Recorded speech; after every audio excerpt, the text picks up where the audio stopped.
नमस्कार दोस्तों। आज से लगभग 5000 साल पहले हमारा भारतवर्ष कैसा था? उस समय में कॉपर और स्टोन का प्रयोग ज्यादा किया जाता था, इसलिए उस समय को ताम्र पाषाण काल या चैलोलिथिक एज के नाम से जाना जाता है। इस वीडियो में हम जानेंगे कि क्या उस समय में भी हमारा समाज अलग अलग भागों में वर्गीकृत था। साथ ही जानेंगे कि उस समय में कौन कौन सी फसलों की खेती की जाती थी तथा कौन कौन से पशुओं का पशुपालन होता था। अंत में आपको बताया जाएगा कि भारतवर्ष में कहाँ कहाँ पे ये कल्चर उभर के आया, जिसको चैलोलिथिक के नाम से जाना जाता है। कैलोलिथिक जैसा कि नाम से ही डिनोट हो रहा है, उस समय में कॉपर और स्टोन से बने हुए औजारों का प्रयोग किया जाता था। अगर कॉपर की बात करें तो x, chisel, fish hook, arrowhead और बैंगल्स के बने हुए आभूषण यूज होते थे। ब्लैक और रेड वेयर टाइप की पोल्ट्री भी पाई गई है जो उस समय में यूज की जाती थी।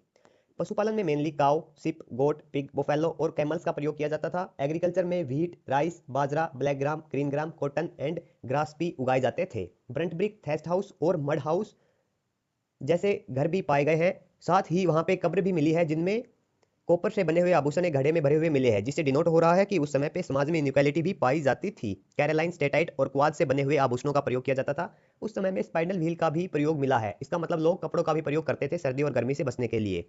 अगर रोजगार की बात करें तो poultry, smiths, ivory carver, lime worker और टेराकोटा की फैक्ट्री में लोग काम करते थे।